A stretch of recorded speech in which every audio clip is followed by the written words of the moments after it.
बड़ा सवाल यह है कि जब भी ऐसी घटना घटती है तो एक एसओपी यानी स्टैंडर्ड ऑपरेटिंग प्रोसीजर होता है एहतियात बरतने का, वो यहां पर बरती गई कि नहीं बरती गई, उसके ऊपर तफ्तीश होनी चाहिए। रसोई गैस सिलेंडर में लगी आग के बाद अब रुख करते हैं रसोई से ही जुड़ी दूसरी खबर का। आग यहां भी लगी है। दिल्ली में आज दाल का भाव देखें तो यही लगता है। उड़द दाल पिछले हफ्ते 112 रुपए प्रति किलो, उड़द दाल 112 रुपए किलो, और जबकि मौजूदा कीमत 160 रुपए किलो। अरहर 118 रुपए किलो मिल रही थी तो आज उसकी कीमत 156 रुपए किलो तक पहुंच गई है। चने की दाल की 74 रुपए प्रति किलो मिल रही है, जबकि पिछले ही हफ्ते चने की दाल के भाव 60 रुपए किलो थे। दाल कारोबारियों की माने तो महाराष्ट्र, मध्य प्रदेश और राजस्थान में सूखे की वजह से दालों की कीमत बढ़ रही है। तस्वीरें आपके सामने हैं। 112, 160 पिछले हफ्ते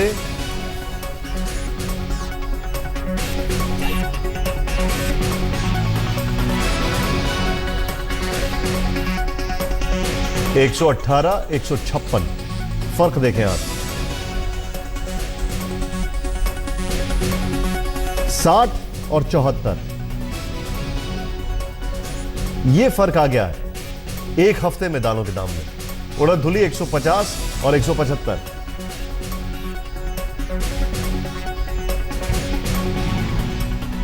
दिल्ली में दाल की बढ़ती कीमतों को लेकर बाजार में क्या हाल है, पहाड़गंज थोक बाजार में यह जायजा लेने पहुंचे हमारे संवाददाता रवीश पाल सिंह। देश की राजधानी में दालों की कीमतें अब आसमान छू रही हैं। गर्मी से तो दिल्ली पहले ही परेशान थी, लेकिन अब दाल की ऊंची कीमतों ने भी दिल्ली वालों के लिए खासी मुसीबत खड़ी कर दी है।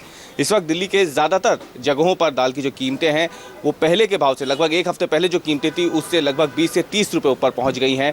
और इसकी सबसे बड़ी वजह बताई जा रही है कि जिन राज्यों से ये दाल आती है वहाँ पर सूखे के हालात बने हुए हैं। बात महाराष्ट्र की हो, राजस्थान की हो या फिर मध्य प्रदेश की, तीनों ही जगहों पर पानी की भारी किल्लत है और ऐसे में इसका सीधा सीधा असर जो है वो दालों की कीमतों पर पड़ रहा है। इस वक्त हम पहाड़गंज में मौजूद है और अगर हम यहाँ पे बात करें दुकानदारों से तो साफ तौर पे अंदाज़ा लग जाएगा कि पिछले कुछ दिनों में दालों की कीमतों में कितना इजाफा हुआ। गुरविंदर जी, आप बता रहे थे कि एक हफ्ते के दौरान ही ज़बरदस्त तेज़ी जो है दालों की कीमतों में देखी गई है, तो एक हफ्ते पहले क्या रेट थे और इस वक्त क्या रेट है दालों में? पहले अरहर की दाल 132 थी, जो आज की डेट में 152-53 रुपये वहाँ से आ रही है हमें।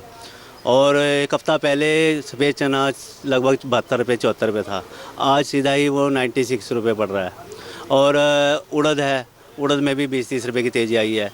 तो 20-30 रुपये की तेज़ी का मतलब है कि कस्टमर जो आम रिटेलर है जो इस बारे में नहीं जानता है, वो शॉप पर आता है तो वो सोचता है कि ये दुकानदार चोर है, चलो कोई अगली दुकान पे जाके पता करते हैं। आते हैं ग्राहक, आते हैं, ये इतनी ऊंची कीमत सुनते हैं, एक बार तो पहले छोड़ के ही चला जाता है। पहले हम सुना करते थे दाल रोटी खाओगे, कुछ नहीं है घर में तो दाल रोटी बना लो। अब तो चिकन सस्ता है जी, सब्जी सस्ती है, ये दालें बहुत महंगी। चिकन छोड़ दिया है, वो दोबारा चिकन ही चालू करने की सोचेंगे, वो फिर भी सस्ता है, दालें बहुत महंगी हैं। तो ये स्थिति फिलहाल बनी हुई है। अगर दुकानदारों की माने तो दालें ज़्यादा महंगी है, चिकन फिलहाल दिल्ली में सस्ता हो गया। लेकिन जो लोग आ रहे हैं उनका क्या सोचना, उनसे हम बात करते हैं कि आप क्या कौन सी दाल लेने आए थे? मैं मूंग की धुली हल्दी दाल लेने आया था, इतनी महंगी हो गई, क्या करें खरीद के। इससे तो और कोई चीज़ खाएंगे, अपनी चिकन खा लेंगे, पनीर खा लेंगे, और चीज़ खा लेंगे।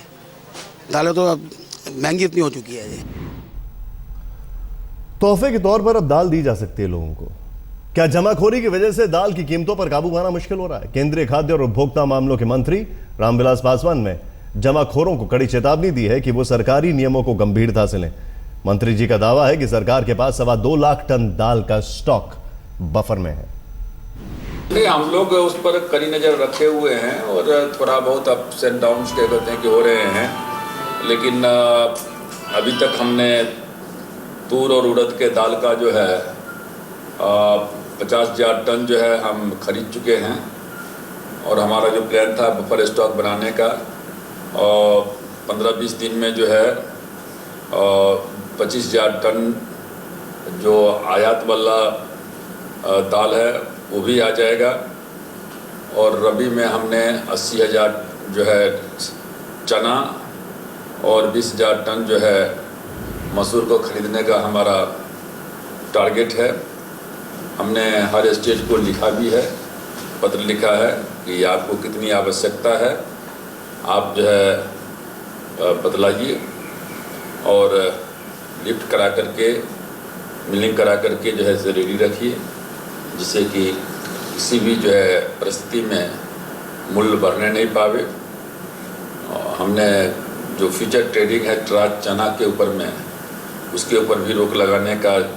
बात दिल्ली के द्वारका इलाके की करेंगे, जहां पर एक लड़का और लड़की ने ट्रेन के आगे कूद कर जान दे दी है और कई घंटों तक दोनों की लाश पटरी पर पड़ी रही और एक के बाद एक वहां से